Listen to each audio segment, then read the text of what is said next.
안녕하세요. 민도쌤입니다. 세계를 향해 뻗어가는 현대카드, 그리고 현대캐피탈, 현대커머셜.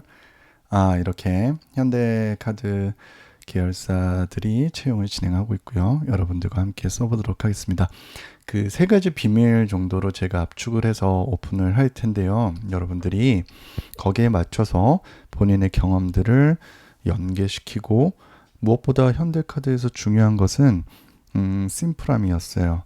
심플함인데 단순한 심플한 주장만 드러내는 게 아니라 자신의 사례를 정말 깔끔하게, 인문학적인 요소가 들어가면 더 좋았던 것 같은데 그것까지는 어렵고요. 그렇지만은 최소한 심플한 예시를 드러낼 수 있는, 그런 문장력 있는 자소서가 상당히 효과적이었고 성공 확률이 높았다라는 거 말씀드리면서 시작해 보도록 하겠습니다. 구독과 좋아요 부탁드릴게요. 자, 여기서 모집 분야를 보면요, 기획관리 직군을 뽑고 있고요. 그만큼 엘리트 직군을 뽑고 있네요. 자, 분야를 봤더니 우리는 이 분야를 잘 봐야 됩니다. 기획관리는 사실 우리가 디파트먼트나 아니면 디비전이라고 해서 사실 만들기 나름이에요. 그러니까 어떤 부분에 여러분들이 조금 더 집중하셔야 되냐면 이 분야를 잘 보셔야 돼요.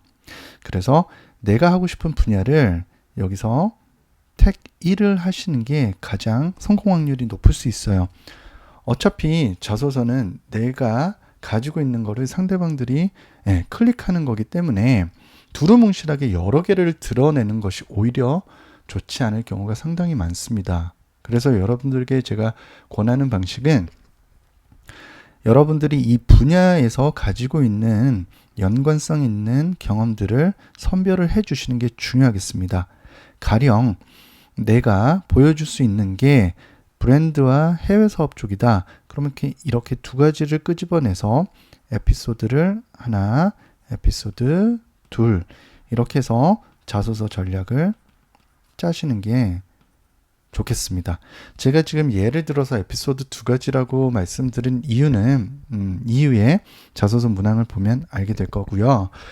여러분들이 우선 키워드는 기본적으로 세 가지 여러분들의 비밀을 오픈해 드리도록 하겠습니다.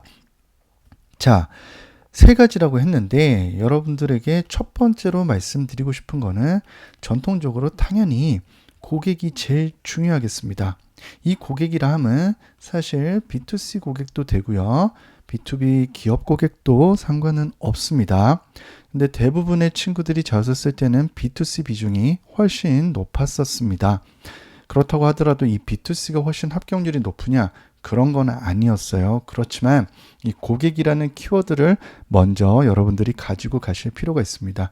이 말은 누굴 대상으로 우리가 지금 상품을 기획할 것인가를 가장 먼저 상품 기획 단계에서 염두에 두고 있다라는 거를 여러분들에게 말씀드리고 싶었던 부분이고요. 자, 두 번째 두둥 오픈해 드리도록 하겠습니다. 두 번째는 전통적으로 가장 금융권에서 중요한 부분은 빅데이터죠. 기존에는 위에 1번에 고객만 있었다면 여러분들이 그 고객을 어떻게든 많이 유입하는 게 중요한데, 자, 유입되는 고객들은 이미 포화 상태가 되었어요. 자, 경쟁이 심각해졌죠. 경쟁이 심화되면서 상당히 이 고객층들에 대해서 더 이상 카드 고객들이 훨씬 늘어날 수는 없는 인구 구조도 되어 버린 거예요. 그러다 보니 기존의 고객들 우리가 무분별하게는 아니지만은 우리가 많이 영업을 통해서 이렇게 우리 쪽으로 유입이 된 고객들에 대한 데이터를 정리해서 이것을 토대로 새로운 전략을 우리가 구축하는 게 중요하겠다라는 것을 알게 되었단 말이죠. 그게 지금 현재 빅데이터의 활용 논리라는 거예요. 자, 세 번째로 가겠습니다. 세 번째는 두둥, 동남아 시장이 되겠습니다. 동남아 시장에서는 여러분들이 어찌됐건 외부 환경에서 기회 요인을 항상 찾고 있는 게 기업입니다. 그렇다 보니 이 동남아 시장 쪽을 개척해서 계속해서 진출하고, 그리고 거기에서 또 다른 고객의 유입될 것이고, 이것이 빅데이터화돼서 새로운 전략을 구성할 것입니다. 그러면 여러분들은 여기가 일단 요런 구조로 계속해서 순환으로 가고 있겠구나라고 보시면 되겠습니다. 빅데이터가 축적됐을 때 새로운 전략이 세워진다고 했는데 이 전략이 동남아 시장일 수도 있고 또 다른 업종, 인더스트리 시장이 될 수 있다는 거 여러분들께 한 번 더 말씀드리면서 지금 설명이 조금 도움되었다 하면 한 번 더 잠깐 포진 걸고 구독과 좋아요 부탁드리겠습니다. 자, 넘어가 볼게요. 자서서입니다. 본인의 성장 또는 전통적인 문항입니다. 성장 또는 가치관 형성에 가장 큰 영향을 미친 경험을 설명하고 그 과정에서 본인의 노력과 성취를 객관적으로 평가해 주십시오. 이렇게 했습니다. 본인이 평가하는 거기 때문에 객관적으로 평가는 사실 힘들 것 같고요. 노력과 성취예요. 그러면 여러분들이 결과가 있다면 입증할 수 있는 결과가 있다면 당연히 우리는 지원자에게 플러스 알파 점수를 줄 여지가 있습니다 라는 걸 어필한다고 보시면 되겠고요. 그리고 노력이라는 거는 여러분들이 어떻게 노력했느냐가 중요합니다. 그런데 현대자동차 같은 현대캐피탈, 현대카드 이런 부서들이 채용을 할 때 보면요. 자, 카드는 단순 제조사가 아니에요. 그걸 여러분들이 포인트를 잡아주실 필요가 있습니다. 내가 단순히 카드를 발급해서 카드를 여러분들이 판매하는 수익을 얻는 인더스트리가 아니죠. 카드는 뭐예요? 어찌됐건 간에 여러분들 이게 제일 중요하다고 보이거든요. 자, 타 업종과 연계성이라는 부분을 상당히 많이 가지고 있습니다. 차를 구매했거나 아니면 취업을 하게 됐을 때 여러분들이 앞으로 차를 구매하게 되실 건데 그때 누구와 함께 하느냐? 현대캐피탈이 함께 다가오게 됩니다. 여러분들에게. 나는 현대자동차 지원하는 건 아니지만은 현대자동차를 구매하려고 하면 현대캐피탈이라는 녀석이 자연스럽게 슬쩍 다가오게 되죠. 그래서 여러분들이 그때 타 업종은 어떤 게 되겠습니까? 그렇죠. 자동차 업종이죠. 여기에서 제가 말씀드리고 싶은 거는 이해 관계자라는 키워드가 있어요. 이해 관계자 키워드를 여러분들이 좀 10분 활용해 주셨으면 좋겠습니다. 노력할 때 제가 순수하게 열정으로 열심히 했어요. 그건 아무 의미도 없고요. 여러분들이 설득 논리에도 상당히 밀리게 됩니다. 그때 우리의 이해관계자는 B2B 업종이 될 수도 있고요. 또 다른 국가도 될 수가 있고요. 자, 국가는 타 국가의 고객이 될 수도 있다라는 이 얘기예요. 자, B2B 같은 경우에는 타 업종이 어떻게 되는지 또는 여러분들이 해당 업무를 수행하는 데 있어서 어떠한 인프라나 타 부서와의 협조 요거까지 다 포함시키도록 할게요. 이런 기본적인 요소들을 어떻게 포함시키느냐 이것도 하나의 포인트로 알려드리고 싶습니다. 자, 그렇다면 천자예요. 천자이기 때문에 저는 기본적으로 이런 스탠스를 여러분들에게 추천해 드리고 싶습니다. 자, 2개의 스탠스를 가져가고요. 자, 그런 다음에 이렇게 그리고 여러분들의 키워드는 반드시 정해 주실 것을 선정해 드리고요. 자, 성장이나 가치관 형성이라는 표현을 봤을 때는요. 이런 업계는 인재상과 그리고 경영 이념에 대해서 상당히 중시하고 있구나라는 걸 여러분들이 힌트로 얻으시면 되겠습니다. 그렇기 때문에 어떤 부분들을 꼭 써주는 게 중요하다고 말씀드리기는 그렇지만은 현대카드나 현대캐피탈 그리고 현대커머셜에 들어가서 거기와 관련된 키워드를 솎아내 주시는 게 여러분들이 먼저 해 주셔야 할 부분입니다. 가령 예를 들어서 자, 계속해서 우리는 러닝을 중시한다. 그러면 나는 전문 능력을 중시하며 성장했습니다. 또는 저희 가치관은 개척정신이 중시되고 있습니다. 개척정신입니다. 그래서 미래를 대비하는 인재입니다. 또는 타인과 협조가 상당히 중요합니다. 요건 아까 타 부서 요런 걸로 연계시킬 경험이 있는 분들에 해당되겠죠. 그리고 저는 진취적으로 또는 유연한 사고를 하고 있습니다. 또는 적극성이 있습니다. 이런 키워드들은 형식적 키워드라고 제가 표현을 드리는데요. 이런 키워드를 여러분들이 먼저 세팅해 두셔도 감초 역할은 해 줄 수 있습니다. 이렇게 형식적 키워드를 해 주시고요. 중요한 건 이 형식적 키워드보다는 여러분들의 진정 키워드가 중요합니다.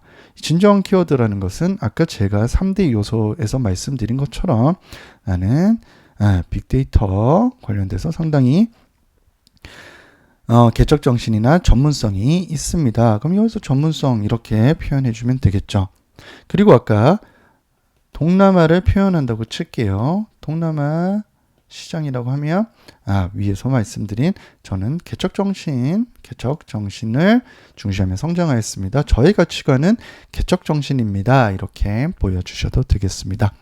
그런 다음에 포인트는 여러분들이 첫 번째 관련 경험을 당연히 관련 에피소드를 먼저 2개는 여기에 각각 드러내 주시는 게 중요하겠죠. 자, 그리고 두 번째는 무엇을 하였는지, 그리고 세 번째는 how to do, 어떻게 하였는지, 그리고 플러스 점수를 받는 구간이 있다고 했습니다. 그렇죠? 여러분들이 결과치가 정성이든 정량이든 상대방에게 입증하거나 증빙할 수 있는 만큼의 데이터 값이라든지 아니면 스토리가 있다면 입증할 수 있는 거고요. 그렇게 여러분들이 들이대 주시면 좋겠습니다. 그래서 이렇게 한 세트를 구성해서 500자씩 하시고요. 자, 기본적으로 여기에 나와 있었던 이런 내용은 그렇죠. 제목, 소제목으로 그대로 활용하셔도 좋겠습니다. 이렇게 하면 깔끔하게 될 수가 있고요. 여기서 마지막으로 제가 끝내기 아쉬워서 여러분들에게 팁을 하나 드리도록 할게요.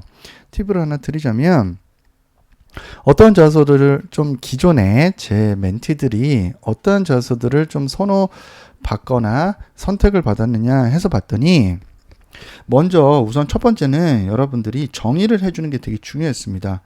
그래서 제게 가치 있는 경험이란 또는 저의 성장은 또는 저는 가치관을 형성하는 데 있어서 어떠한 경험이 있었습니다. 이렇게 정의를 해준 친구들이 좀 많았고요.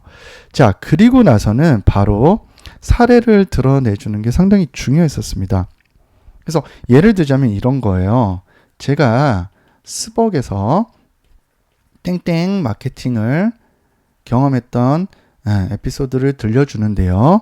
대표적인 사례가 있었습니다 하면서 예를 들어서 제가 스타벅스에서 어떠한 의류 콜라보를 해서 이 카드와 함께 포인트로 제휴를 토대로 진행한 건이 있었는데 이때 제가 상품 기획할 때는 의류 그리고 카드 포인트의 어떤 부분 그리고 이 카드는 20대들 포인트 모으는 걸 좋아하는 그리고 의류는 특히 30대 여행족들을 타겟팅해서 이렇게 구성을 해보았습니다. 이렇게 했거든요. 그래서 이게 상당히 가치 있는 경험이었다는 것을 표현해 준 친구도 있었고요. 또 다른 예로는 조직이나 아까 타 조직 협업 이런 부분들을 드러낸 친구들인데요.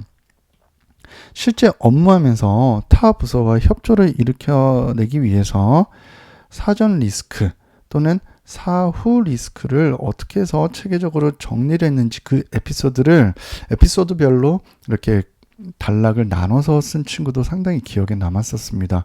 그랬더니 이제 그 친구가 뭐 엄청난 리스크 담당을 했던 건 당연히 여러분들 수준에서는 있을 수 없기 때문에 오히려 감점 요인이 될 수도 있어요. 왜냐하면 과장된 경험 부풀리기거든요. 그래서 그럴 때 이 친구는 어떻게 했냐면 사소한 리스크예요. 예를 들면 그 한 단락과 또는 챕터 1에 있는 내용이 알고 봤더니 대회비였는데 선임들이 간과하고 넘어갔던 거예요. 근데 그 부분에 대해서 이 친구가 예를 해서 인덱스로 표현하면서 대외비 표시를 다시 한번 하고 그 프로세스를 윗선에 보고를 하면서 우리가 미처 염려하거나 고려하지 않았던 부분들을 바쁘다 보니 고려하지 못했던 부분들은 네가 챙겨줘서 상당히 고마웠다라는 부분 에피소드를 드러냄으로써 면접 때도 그 애티튜드에 대해서 상당히 칭찬을 많이 받았었습니다.